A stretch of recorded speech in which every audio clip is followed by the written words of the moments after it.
Dimmocarpus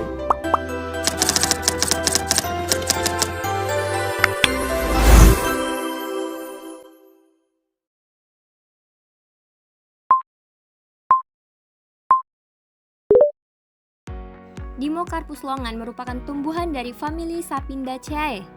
Tumbuhan ini berasal dari daerah iklim tropis kering yang tersebar mulai dari anak benua India hingga Cina Selatan dan semenanjung Malaysia Barat Laut. Di Indonesia, tumbuhan ini dikenal dengan nama kelengkeng atau lengkeng. Nama ilmiah Dimmocarpus longan diperkenalkan oleh João de Loureiro pada tahun 1790. Dulu, kelengkeng liar memang bisa dimakan tapi buahnya kecil, dagingnya tipis, rasanya agak asam dan biji besar. Jadi meskipun bisa dikonsumsi, belum seenak kelengkeng yang kita kenal sekarang. Seiring waktu, masyarakat mulai menanam pohon kelengkeng yang buahnya lebih enak dan besar. Pohon-pohon itu diseleksi, dicangkok, dan dibudidayakan. Dari situlah proses domestika dimulai, dengan bantuan teknologi seperti rekayasa pembungaan dan pemetaan genom. Kelengkeng berevolusi jadi buah yang lebih manis dan besar, biji lebih kecil dan kulit lebih tipis. Jadi, kelengkeng modern adalah hasil gabungan dari evolusi alami dan inovasi manusia. Kelengkeng lebih cocok tumbuh di dataran tinggi yang iklimnya mendekati subtropis. Suhu rata-rata bulanan di bawah 22 derajat Celcius tetapi di atas 0 derajat Celcius. Dapat beradaptasi di dataran rendah tropis dengan ketinggian tempat 50-600 meter di atas permukaan laut. Dan memiliki iklim basah dengan musim kering tidak lebih dari 4 bulan. Akar dari tanaman kelengkeng merupakan akar yang berjenis tunggang. Akar tunggang pada kelengkeng berfungsi menopang tanaman agar kokoh dan stabil serta menyerap air dan nutrisi dari tanah yang dalam, terutama saat kemarau. Perkecambahan tumbuhan kelengkeng yaitu perkecambahan hipogel. Perkecambahan hipogel merupakan pertumbuhan biji di mana kotiledonnya tetap berada di dalam tanah. Tunas pada tanaman kelengkeng berasal dari plumula, yaitu bagian embrio yang akan tumbuh menjadi batang dan daun. Tanaman kelengkeng memiliki batang yang berkayu keras dengan bentuk bulat serta sistem percabangan yang simpodial. Simpodial yaitu batang-batang yang memiliki cabang yang banyak serta cabangnya merapat dan mendatar. Tanaman kelengkeng memiliki daun yang lonjong dan pada bagian ujungnya terlihat meruncing. Daun kelengkeng merupakan salah satu daun yang majemuk berhadap-hadapan pada satu tangkai. Di bagian permukaan daun memiliki warna yang hijau tua serta mengkilap. Selain itu, pertulangan daunnya menyirip. Bunga tanaman kelengkeng berumah satu atau disebut juga dengan monoceus, yaitu satu pohon memiliki bunga jantan dan bunga betina. Selain bunga jantan dan betina, terdapat juga bunga hermafrodit.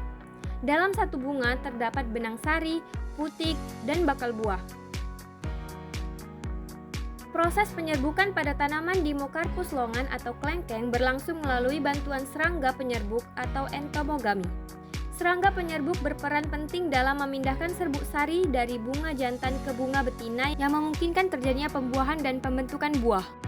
Ditemukan bahwa spesies serangga yang paling dominan mengunjungi bunga kelengkeng adalah Apis cerana atau lebah madu lokal.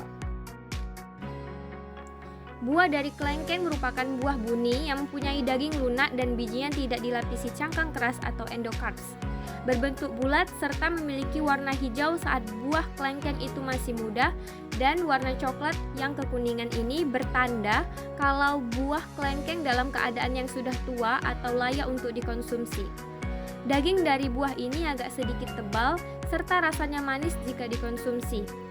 Kelengkeng termasuk buah tunggal karena hanya satu ovarium dari satu bunga yang membentuk satu buah, tidak berasal dari gabungan beberapa ovarium atau bunga lain. Biji dari kelengkeng ini merupakan biji dikotil memiliki dua keping biji atau kotiledon, serta berbentuk bulat. Biji dari tanaman kelengkeng ini memiliki warna yang hitam. Mengapa kelengkeng termasuk dalam ordo Sapindales? Karena karakter morfologi daun, bunga, dan struktur reproduksi sesuai dengan famili Sapindaceae. Dan hasil analisis genetik data kloroplas dan multigen filogeni mendukung hubungan dekat dengan famili Sapindaceae lainnya. Ciri morfologi serupa terdapat pada tumbuhan matoa. Tumbuhan Pometia pinnata atau yang biasa disebut matoa berasal dari ordo yang sama dengan tumbuhan kelengkeng yaitu Sapindales. Keduanya mempunyai akar tunggang yang kuat untuk menopang pohon dan menyerap air dari dalam tanah. Perkecambahannya hipogeal, artinya kotiledon tetap berada di dalam tanah saat tumbuh. Keduanya memiliki batang yang keras dan bercabang simpodial. Matoa batangnya lebih besar dan tinggi karena hidup di hutan tropis. Keduanya memiliki daun majemuk. Kelengkeng daunnya lebih kecil dan berpasangan, sedangkan matoa lebih besar dan berseling. Keduanya memiliki bunga monoecious atau berumah satu. Dan terdapat pula bunga hermafrodit. Keduanya merupakan buah buni, yaitu buah yang mempunyai daging lunak dan bijinya tidak dilapisi cangkang keras atau endokarps. Dan keduanya merupakan buah tunggal. Keduanya memiliki biji dikotil yaitu berkeping dua. Kelengkeng atau Dimmocarpus longan mengandung berbagai senyawa kimia yang bermanfaat. Buah kelengkeng kaya akan vitamin C yang penting untuk sistem kekebalan tubuh dan sebagai antioksidan. Selain itu, tahukah kalian bahwa kulit batang dan daun kelengkeng dapat membantu menyembuhkan luka? Caranya yaitu pertama cuci bersih daun dan kulit batang, kemudian rebus dengan air hingga mendidih 10-15 menit, lalu dinginkan. Dan kemudian gunakan air rebusan untuk mencuci luka atau dikompreskan dengan kain bersih. Manfaatnya mengandung senyawa antimikroba dan antiinflamasi atau polifenol dan tanin yang membantu membersihkan dan mempercepat penyembuhan luka.